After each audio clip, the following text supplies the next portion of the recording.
안녕하세요. 할텐서울 복음방송 주안의 하나 4부 시작합니다. 주안의 하나 4부는 책 읽는 그리스도인과 은혜의 설교, 성경의 인물들과 사건을 만나는 바이블 드라마가 준비되어 있습니다. 먼저 책 읽는 그리스도인으로 이어집니다.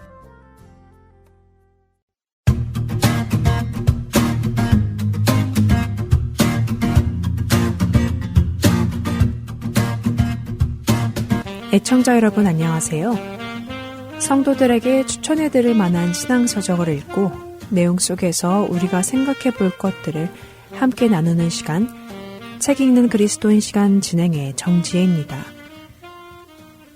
마틴 로이드 존스 목사님이 쓰신 십자가라는 책을 통해 우리를 위해 예수님께서 오르신 십자가를 묵상하고 있습니다. 오늘은 십자가의 은혜가 우리 삶에 어떤 변화로 이어지는지 살펴보겠습니다. 인생의 전환점, 인생의 터닝포인트라는 말을 많이 들어보셨지요? 사람마다 성향은 다르지만 누구나 지금보다 더 나아지고 싶고 변화된 모습으로 살고 싶은 마음은 같은 것 같은데요. 아마도 그런 이유로 세상 사람들은 현재 자신보다 더 나은 나를 만들어준다는 자기계발서들을 열심히 읽는 것 같습니다. 그런데 하나님이 원하시는 변화는 지금의 나보다 조금 더 나은 나가 아니라 그보다 훨씬 깊은 차원의 변화를 의미합니다. 그것은 완전히 새로운 사람, 곧 새로운 피조물이지요. 예수님을 만나기 전과 예수님을 만난 후에 그 사람은 전과 같지 않은 완전히 새로운 존재가 됩니다. 마틴 로이드 존스 목사님은 주님을 믿는다는 것은 그와 함께 죽었다는 것을 의미한다. 우리가 받아야 할 형벌이 십자가에서 치러졌고 옛사람은 깨끗이 제거되었다. 그래서 이제 우리는 아담에게 속한 자가 아니라 그리스도에게 속한 새로운 인간이다 라고 말씀하십니다. 예수님과 함께 죽었고 우리가 받을 형벌도 이미 예수님께서 십자가에서 받으셨기에 우리는 새 사람이 되었습니다. 새 사람이 되었다는 것은 단순히 기분이 새롭다는 의미가 아니라 완전히 새로운 가치관과 새로운 관점을 가지고 살아가는 것을 의미합니다. 하지만 우리의 현실을 돌아보면 여전히 쉽게 변화되지 않은 모습들을 보게 되지요. 왜 그럴까요? 아마도 여전히 옛 사람의 시선으로 예수님을 바라보고 있기 때문일지도 모릅니다. 예수님과 3년을 동행했던 제자들도 그랬습니다. 예수님은 여러 차례 자신이 고난을 받고 십자가 달려 죽으시고 다시 살아나실 것을 분명히 말씀하셨습니다. 마태복음 16장에서 그리고 17장에서도 반복해서 말씀하셨지요. 그러나 제자들은 그 말씀을 듣고도 이해하지 못했습니다. 왜였을까요? 그들의 관심은 전혀 다른 곳에 있었기 때문입니다. 예수님이 왕이 되시면 나는 어떤 자리에 앉게 될까? 로마가 무너지고 나라가 회복되면 우리도 영광을 누리게 되겠지? 제자들의 마음속엔 이런 기대와 계산으로 가득 차 있었지요. 그러니 예수님께서 내가 죽을 것이다 라고 말씀하셔도 그 말씀이 귀에 들어오지 않았고 더 나아가 베드로는 그런 일이 일어나서는 안 된다고까지 말한 것입니다. 서로 더 높은 곳에 올라가려 하는 제자들을 향해 예수님은 그들의 가치관을 바꾸어주는 말씀을 하십니다. 너희 중에는 그렇지 않아야 하나니 너희 중에 누구든지 크고자 하는 자는 너희를 섬기는 자가 되고 너희 중에 누구든지 으뜸이 되고자 하는 자는 너희의 종이 되어야 하리라. 인자가 온 것은 섬김을 받으려 함이 아니라 도리어 섬기려 하고 자기 목숨을 많은 사람의 대속물로 주려 함이니라. 마태복음 20장 26절부터 28절의 말씀입니다. 여기 예수님이 말씀하신 대속물이라는 단어는 매우 중요한 의미를 가지고 있습니다.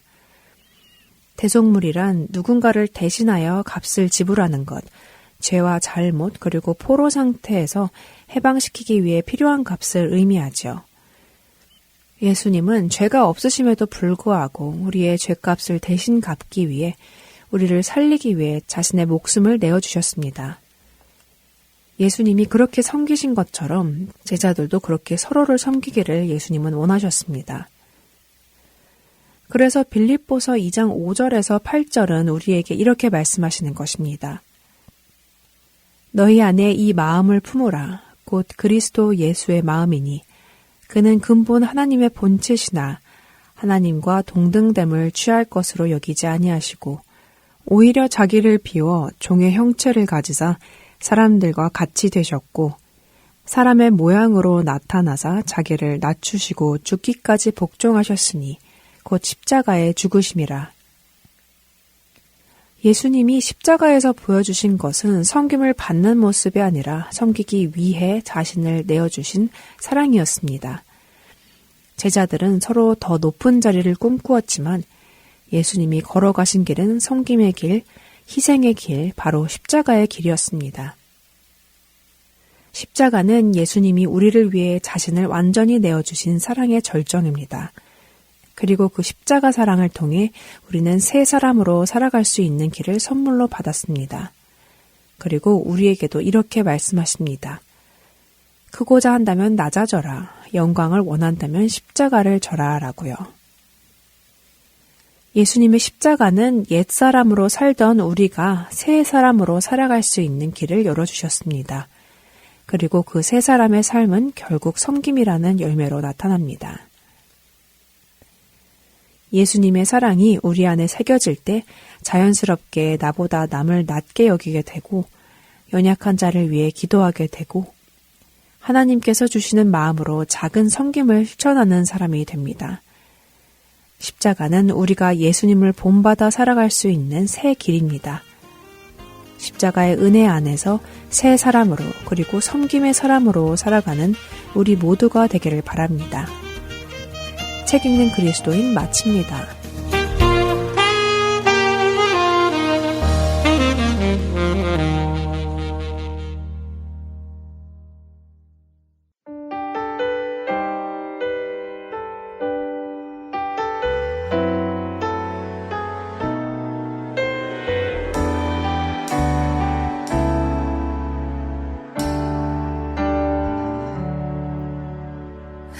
하늘보다 더 높은 주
은혜의 설교로 이어집니다.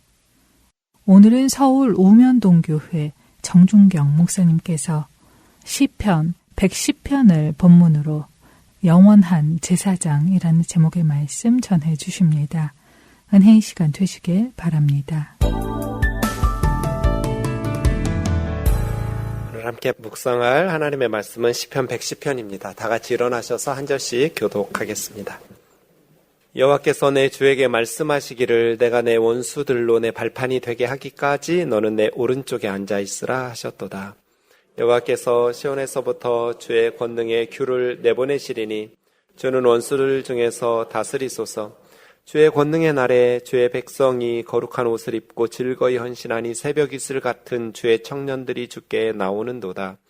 여호와는 맹세하고 변하지 아니하시리라. 이르시기를 너는 멜기세덱의 서열을 따라 영원한 제사장이라 하셨도다.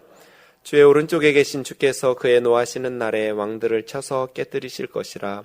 문나라를 심판하여 시체로 가득하게 하시고 여러 나라의 머리를 쳐서 깨뜨리시며 같이요 길가에 시냇물을 마심으로 그의 머리를 드시리로다. 아멘. 한 고등학생이 저에게 이런 질문을 했습니다. 목사님은 설교를 왜 하세요? 제가 뭐라고 대답했을까요? 저는 설교를 왜 할까요? 제가 그 친구에게 이렇게 말했습니다. 목사님이 설교하는 이유는 사람들이 예수님을 알고 예수님을 사랑하고 예수님을 예배할 수 있도록 하기 위해서. 우리는 무엇을 위해서 열심히 노력하면서 살았을까? 이 세상 모든 사람들이 예수님을 알고 예수님을 사랑하게 되고 예수님을 예배하면서 살아갈 수 있도록 하기 위해서 우리는 이곳에 존재하고 있습니다. 예수 그리스도를 알아가는 것, 예수님을 사랑하는 것, 예수님을 경배하며 찬양하며 감사하며 기뻐하며 예배하는 것, 그것이 우리의 존재 이유입니다. 시편 110편은 예수님께서 마가복음 12장 36절에서 말씀하신 것처럼 다윗이 성령에 감동되어서 그리스도 메시아에 대해서 예언한 시입니다. 그런데 시편 110편을 묵상할수록 정말 놀라운 시라는 것을 우리가 발견할 수 있습니다. 다윗 시대의 그 어떤 유대인들도 이런 생각, 상상을 못했을 것입니다. 신약 성경에서 가장 많이 인용된 구약 성경이 시편 110편입니다. 1절 먼저 보시면 여호와께서 내 주에게 말씀하시기를 이렇게 시작합니다. 다윗이 하나님 여호와께서 나의 주님에게, 다윗의 주님은 누굴까요? 그리스도 메시아입니다. 여호와께서 다윗이 주님이라고 부른 그리스도에게 뭐라고 말씀하셨냐면 내가 너의 원수들을 너의 발판이 되게 할 때까지 너는 내 오른쪽에 앉아있으라 이렇게 말씀하셨어요.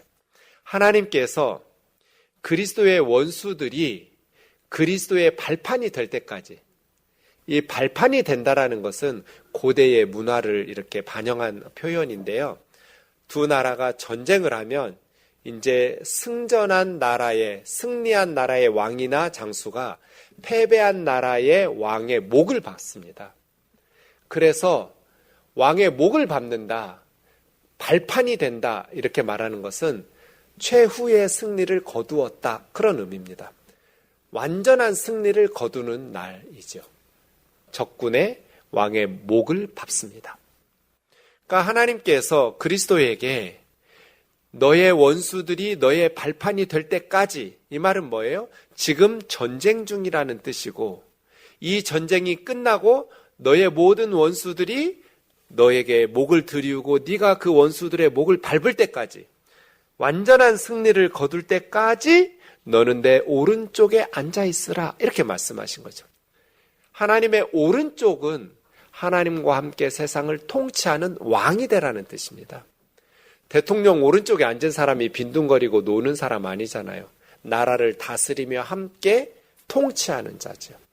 하나님의 우편에 앉아있으라, 이 말은 하나님과 함께 왕으로 통치하라는 것을 의미합니다. 놀라운 예언입니다. 그런데 시편 110편에서 가장 놀라운 건 4절입니다. 오늘 우리가 묵상하게 될 시편 110편 4절에 보면 우선 하나님께서 맹세부터 하십니다.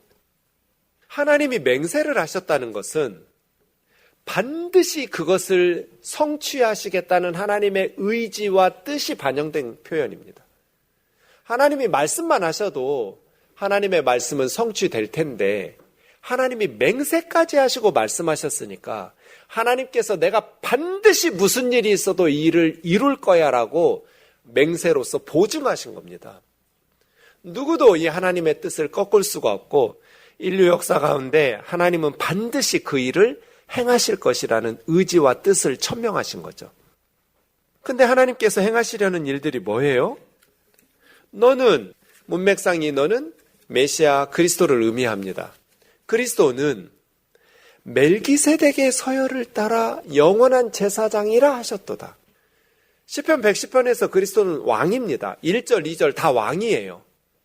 그렇게 하나님 보좌 우편에서 온 우주 만물을 통치하고 다스리는 왕으로 세움받은 그리스도는 멜기세덱의 서열을 따르는 영원한 제사장, 이것이 하나님께서 맹세하시면서 말씀하신 거예요. 멜기세덱? 누구죠? 멜기세덱이 누구예요? 이 사람 어느 시대 때 사람이에요? 멜기세덱은 성경에 딱 3번 나옵니다. 1000년에 한 번씩 나오는 사람이에요.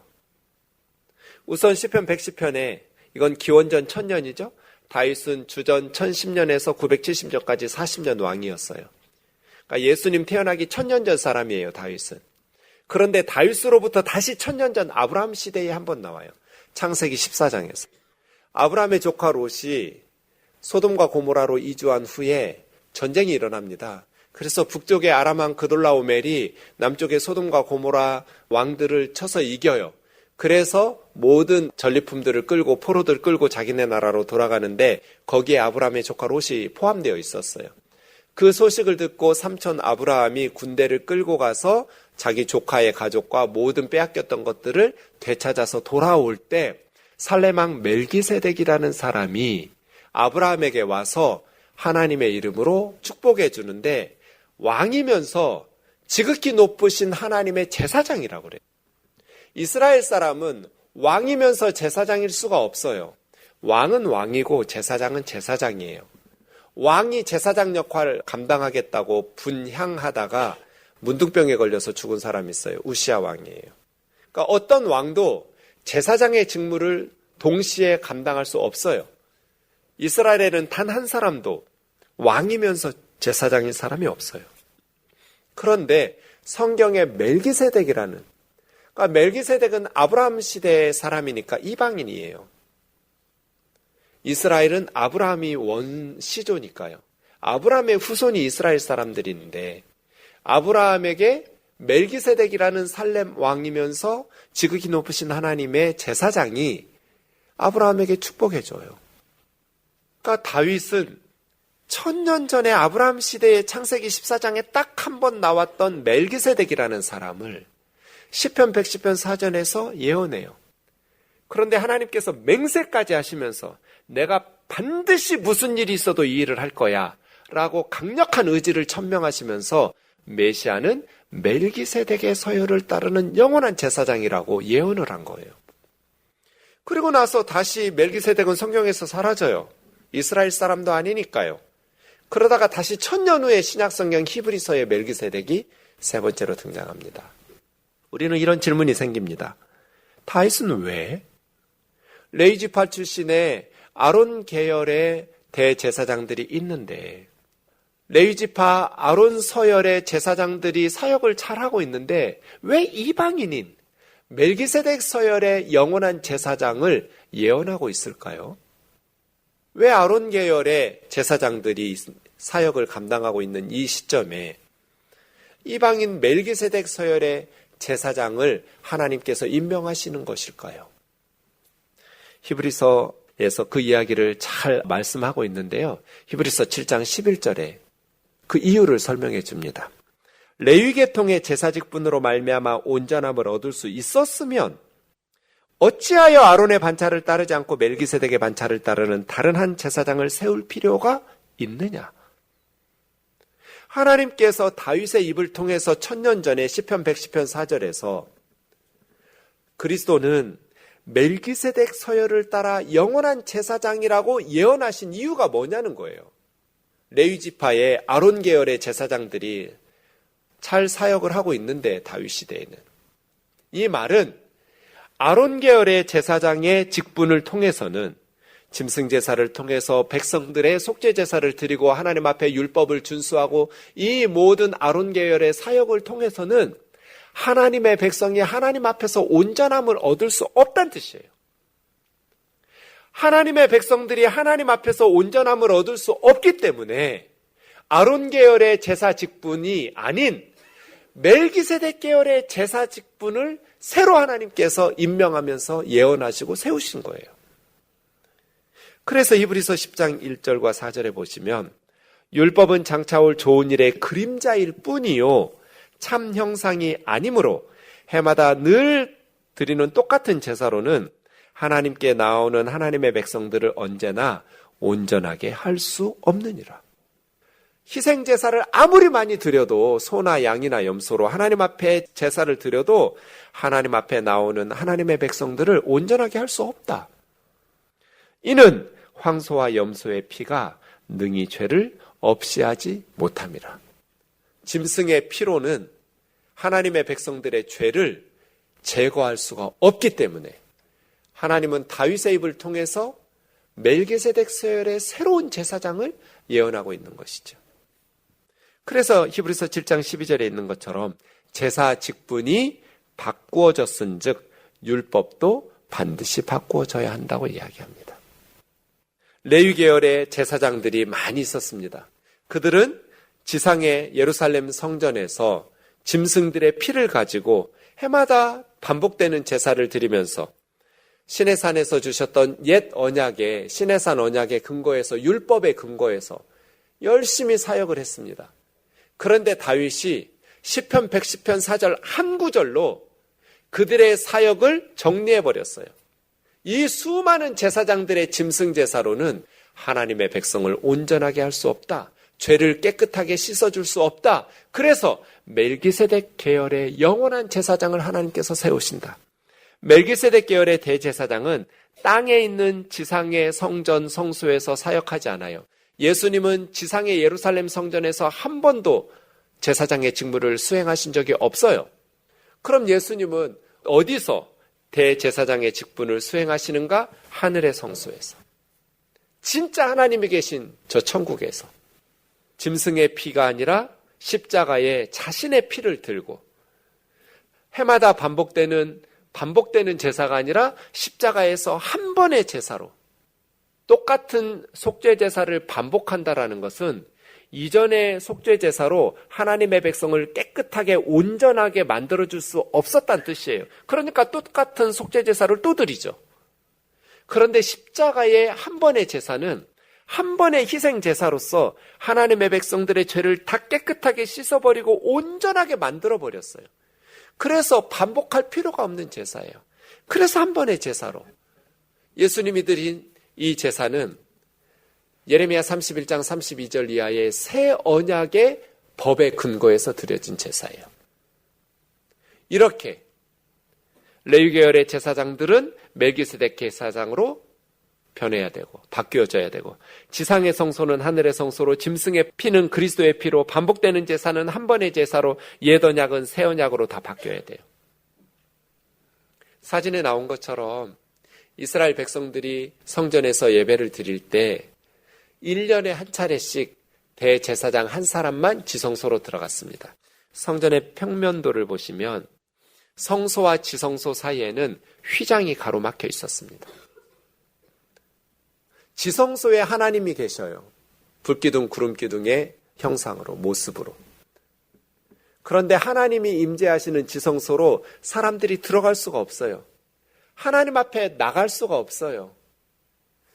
휘장이 가로막고 있어요. 그런데 1년에 한 차례씩만 딱 한 사람 대제사장이 7월 10일 대속죄일에 짐승의 피를 들고 지성소로 들어가서 휘장의 피를 7번 뿌려요. 그리고 1년 동안 지었던 백성들의 죄를 하나님 앞에 나아가서 용서받고 나와요. 이것이 대속죄일이에요. 대제사장이 하나님 앞에 나아간다는 것은 백성들의 대표 자격으로 나아가기 때문에 이스라엘 백성들이 다 함께 하나님 앞에 나갔다는 뜻이에요. 문제는 하나님 앞에 나아가는데 휘장이 가로막고 있어서 해마다 똑같은 희생제사를 드리고 속죄제사를 드리고 해마다 똑같이 피를 들고 가서 뿌리면서 하나님 앞에 나아간다는 거예요. 히브리서 9장 11절 12절 우리 좀 같이 읽겠습니다. 시작. 그리스도께서는 장래 좋은 일에 대제사장으로 오사 손으로 짓지 아니한 것 곧 이 창조에 속하지 아니한 더 크고 온전한 장막으로 말미암아 염소와 송아지의 피로 하지 아니하고 오직 자기의 피로 영원한 속죄를 이루사 단번에 성소에 들어가셨느니라. 그리스도께서는 좋은 일의 대제사장으로 오셔서 사람들 손으로 지은, 아무리 예루살렘 성전이 화려하고 아름다워도 사람들 손으로 지은 거예요. 그런데 예수님은 그 사람들 손으로 지은 지상의 성소가 아니라 하나님이 계시는, 진짜 하나님이 계신 하늘의 성소로 염소와 송아지의 피를 들고 간 것이 아니라 자신의 피를 들고 십자가의 예수님의 피로 영원한 속죄, 죄 용서의 제사를 이루사. 이 단어가 중요해요. 예수 그리스도는 하나님의 백성들의 영원한 죄 용서, 속죄를 이루셨어요. 그래서 자신의 피를 들고 지상의 사역을 마무리하면서 하나님 앞에 올라가서 자신의 피를 드리면서 하나님 앞에 하나님의 백성들의 죄를 깨끗하게 씻어달라고, 하나님의 백성들을 온전하게 해달라고 하나님 앞에 나아가서 요구하는 것이죠. 예수님께서 하나님께 나아갔다라는 것은 우리에게 하나님께 가는 길을 열어주셨다는 뜻이에요. 우리에게 하나님께 나아가는 길을 열어주시려고 예수님은 자신의 피를 들고 하늘 성소에 들어가신 거예요. 그래서 히브리서 6장과 9장에 보시면 예수께서 멜기세덱의 반차를 따라 영원히 대제사장이 되어 우리를 위하여 들어가셨느니라. 그리스도께서는 참것의 그림자인 손으로 만든 지상의 성소에 들어가지 않으시고 바로 그 하늘에 들어가사 이제 우리를 위하여 하나님 앞에 나타나셨다. 자신의 피를 들고 그리스도께서는 우리를 위하여 하나님 앞에 나타나셔서 우리가 하나님께 나아갈 수 있는 길을 열어주신 거예요. 그래서 예수님께서 십자가에서 운명하실 때 예루살렘 성전의 휘장이 찢어진 거예요. 휘장이 찢어졌다는 건 뭐예요? 하나님께 나아가는 길이 열렸다는 뜻이에요.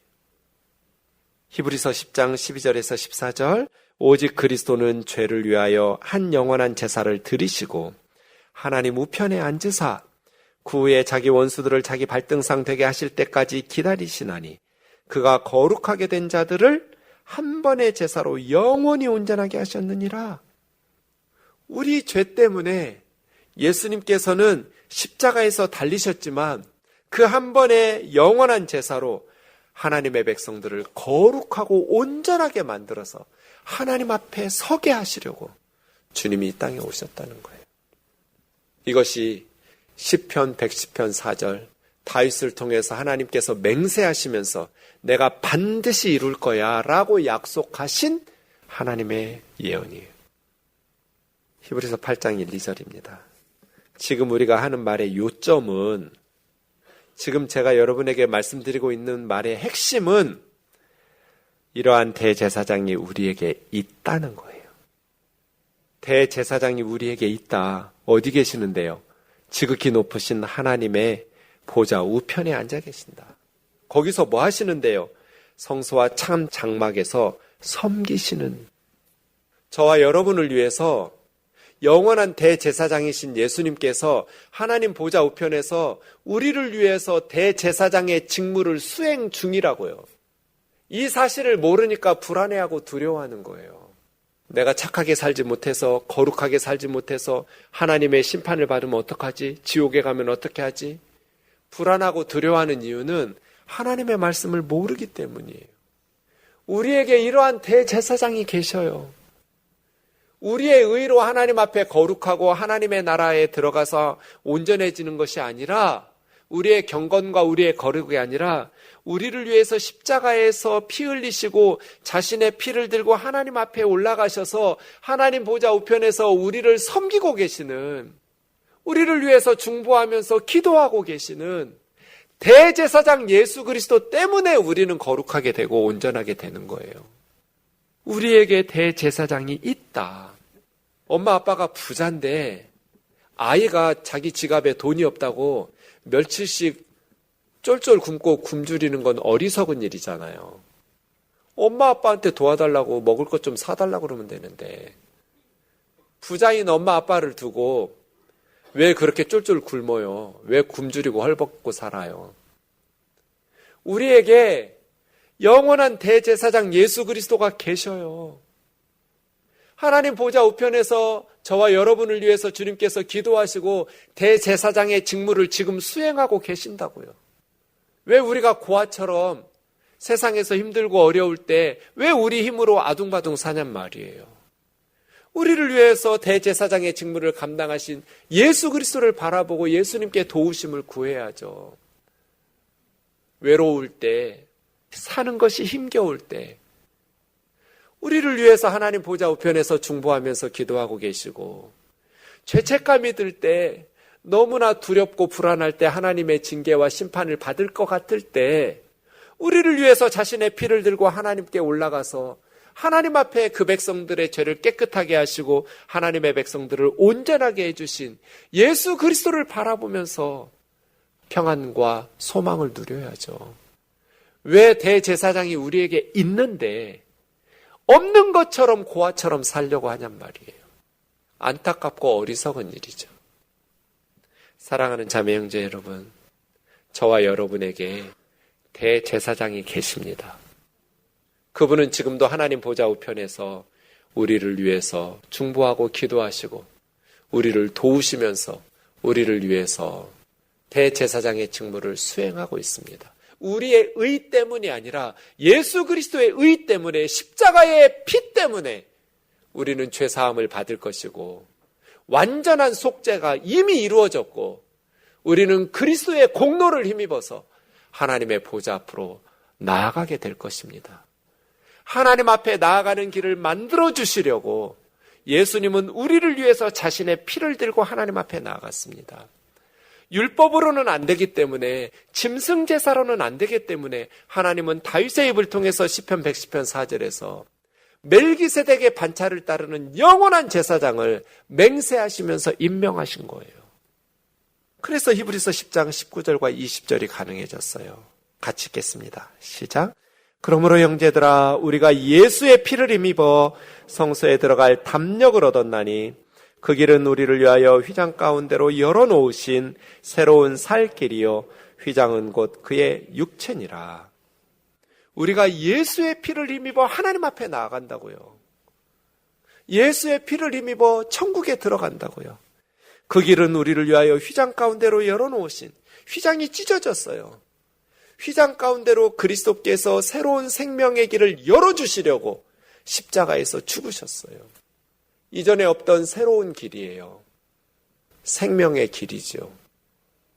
예수님이 휘장처럼 찢어졌을 때, 십자가에서 죽으셨을 때 저와 여러분을 위한 생명의 길이 열렸어요.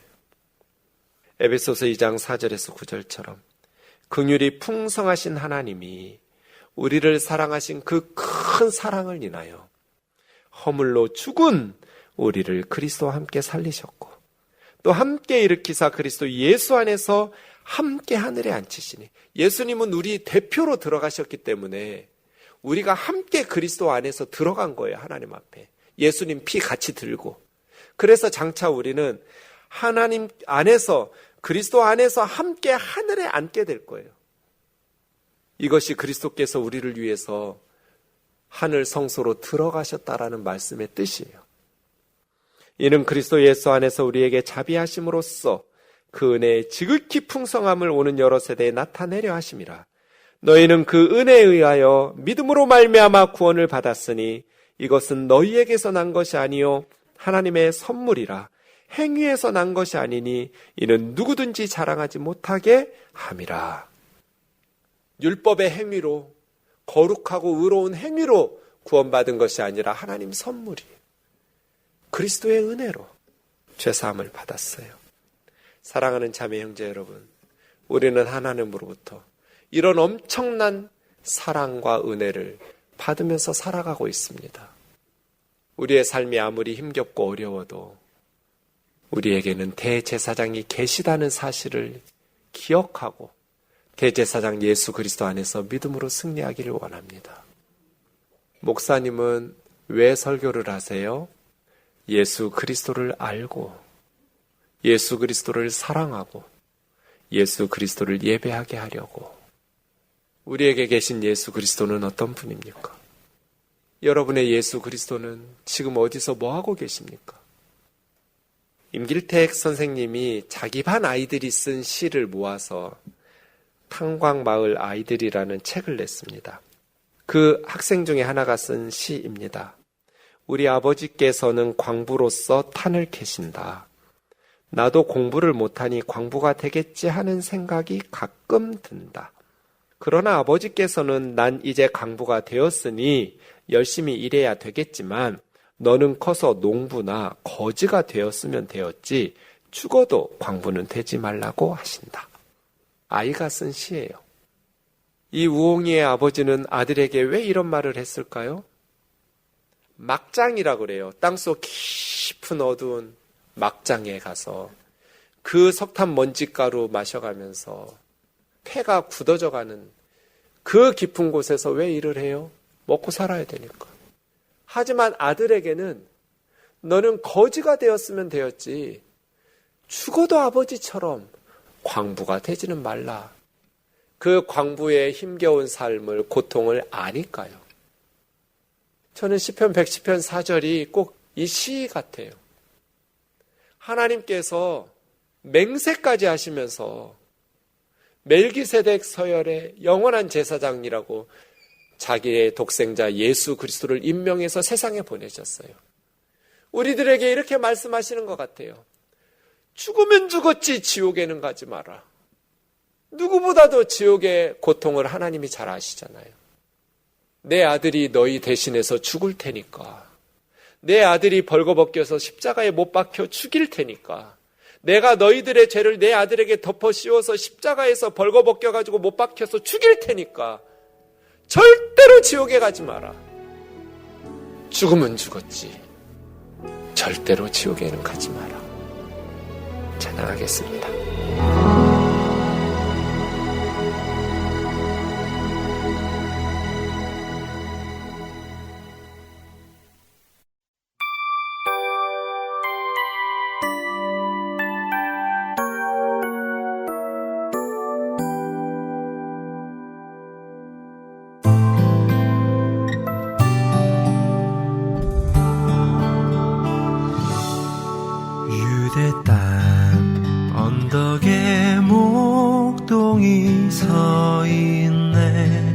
소망이 사라진 곳을 향해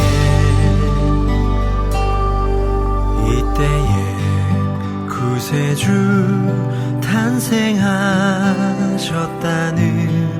천사의 소리 들려왔네. 호산나 호산나 온 땅이여 찬양해.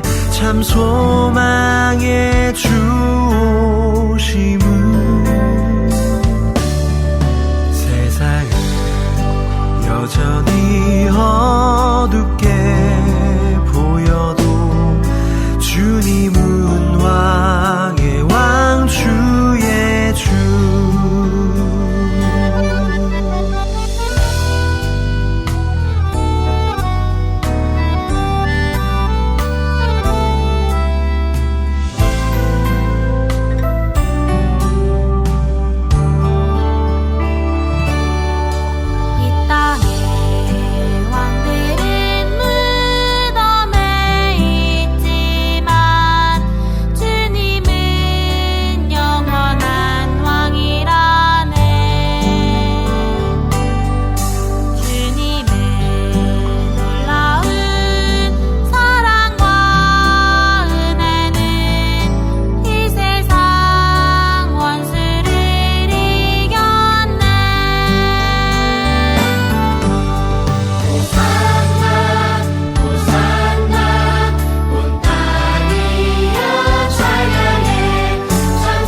지역마켓 및 여러 가지 한인업소는 복음을 전할 수 있는 선교의 좋은 통로입니다.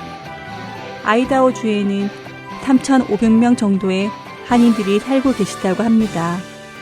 현재 저희 하트앤서울 복음방송 CD를 받으시는 분도 없으십니다. 청취자분들 중 지인이 아이다호에 살고 계신 분이 있으시면 복음방송을 추천해 주세요. 또한 다른 방법으로 방송을 듣고 계시는 아이다호 청취자가 계시고 아이다호의 하트앤서울 복음방송 CD를 전하고자 하는 분은 사무실로 연락 주시기 부탁드립니다.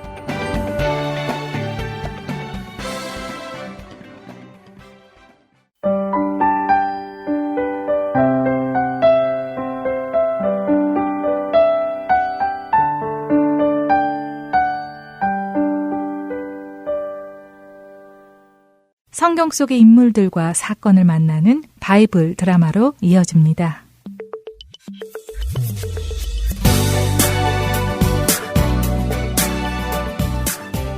시청자 여러분 안녕하세요. 바이블 드라마 열왕기편 진행의 박윤규입니다. 병에 걸린 아람의 왕 베나닷. 그는 자신의 땅인 아람의 엘리사 선지자가 왔다는 소식을 듣고 자신의 신하 하사엘을 보내 자신의 병이 죽을 병인지 물어보고 오라고 했습니다. 베나닷 왕의 명령대로 엘리사 선지자를 찾아간 하사엘은 그 병이 죽을 병이 아니지만 베나닷이 반드시 죽을 것이라는 알 수 없는 말을 엘리사 선지자로부터 들었지요. 하지만 엘리사 선지자는 그 말을 해준 후에 하사엘을 뚫어지게 쳐다보고는 눈물을 흘렸습니다. 엘리사는 훗날 그 하사엘이 아람의 왕이 되어 이스라엘 백성들에게 악을 행할 것을 알았기 때문입니다. 그리고 하사엘의 마음속에는 이미 자신의 왕 베나닷을 죽일 생각이 있었죠. 하사엘은 베나닷 왕에게 돌아가 엘리사 선지자의 말을 전합니다. 그래, 그 하나님의 선지자 엘리사께서 내 병은 죽을 병이 아니라 나을 병이라고 하셨다는 것이지. 말만 들어도 벌써 다 나은 것처럼 힘이 나는군 그래. 네, 왕이시여. 이제 아무 걱정 마시고 푹 쉬시며 건강을 되찾으시기 바랍니다.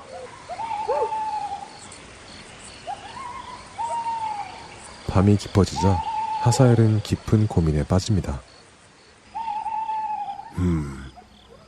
어찌해야 할까? 드디어 결단의 때가 온 것일까? 베나닷을 친다면 몸이 회복되기 전에 치는 것이 좋을 듯한데. 그래, 어쩌면 오늘이 지나면 다시 기회가 없을지도 모르겠다. 어차피 할 일, 내일 새벽에 일찍이 일을 해야겠군.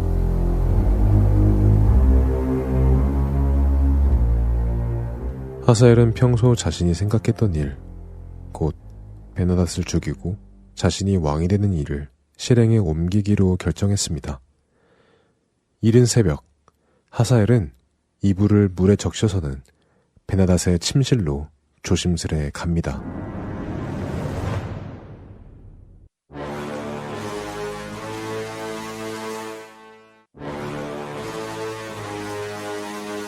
왕이시여, 그동안 수고 많으셨습니다.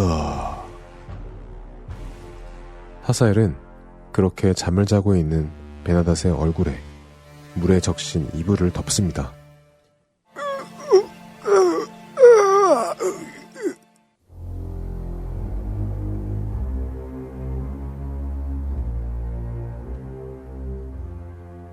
하사엘은 그렇게 하여 아람의 왕 베나닷을 죽였습니다. 그리고 자신이 아람의 새로운 왕이 되었지요. 이제 내가 아람의 새로운 왕이다. 모두 나를 경배하라. 한편 북이스라엘을 우상숭배의 길로 가게 했던 아합 왕은 북이스라엘만 우상숭배를 하게 한 것이 아니라 남유다에까지도 그 영향을 끼쳤습니다. 아합은 자신의 딸 아달랴를 남유다의 왕 여호람에게 시집을 보냈고, 이로 인해 남유다의 여호람 왕은 하나님 보시기에 악을 행했지요.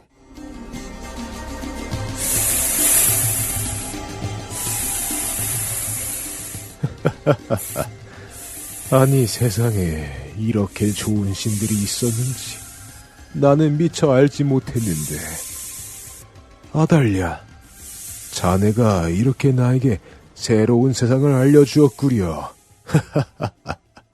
저희 외할아버지께서는 바알신님을 오랫동안 모셔오셨고, 저희 집안은 아주 뿌리 깊은 바알 모태 신앙 집안이죠.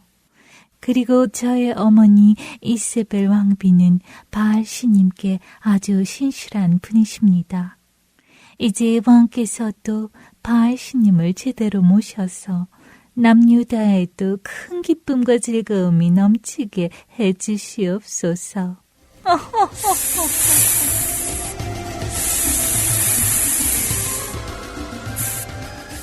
여호람의 우상숭배에 하나님은 마음이 아프셨습니다. 하지만 하나님께서 다윗과 하신 약속이 있으시기에 남유다를 멸하지 않으시고 참으셨습니다.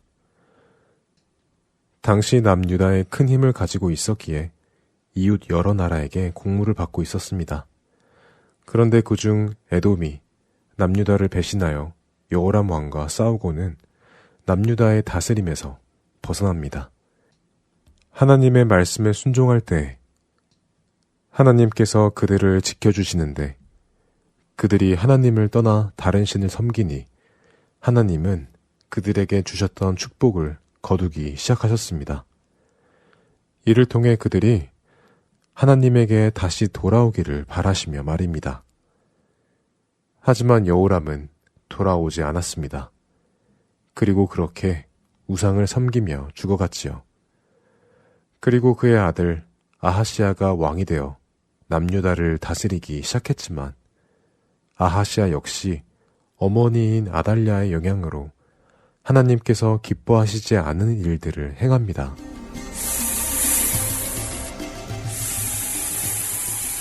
바로 그쯤 남유다의 아하시아 왕은 북이스라엘의 요람과 힘을 합쳐 새로 아람의 왕이 된 하사엘과 전투를 벌이게 되었죠.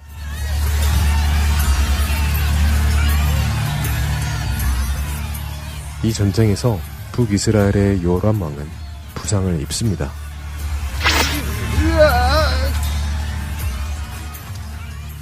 요람 왕은 부상을 입고 후방으로 호송되었고, 아하시아 왕은 요람 왕을 병문안하러 찾아갑니다. 바이블 드라마 열왕기 편, 다음 시간에 뵙겠습니다. 안녕히 계세요.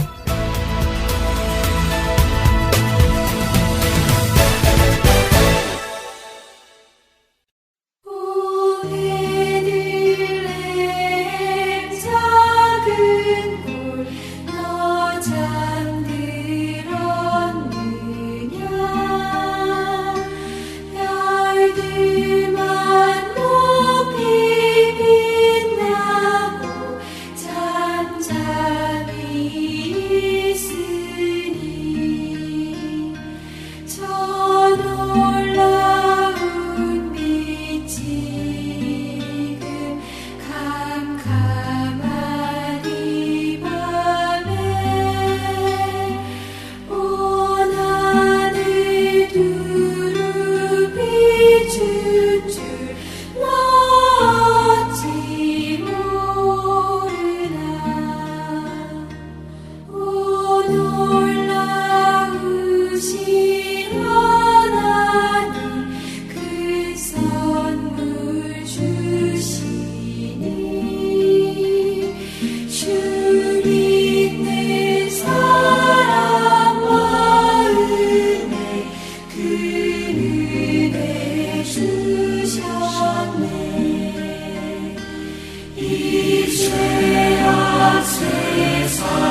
천사들의 소식 나 기뻐 들으리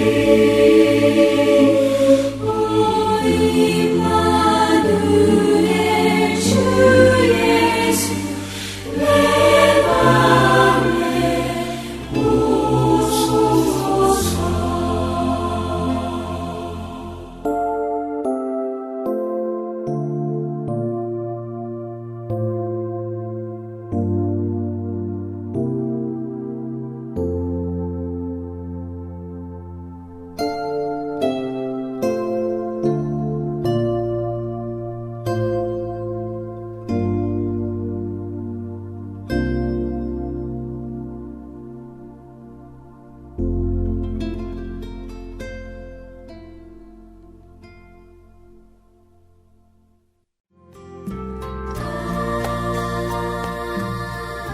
주안의 하나 4부 준비된 순서는 여기까지입니다.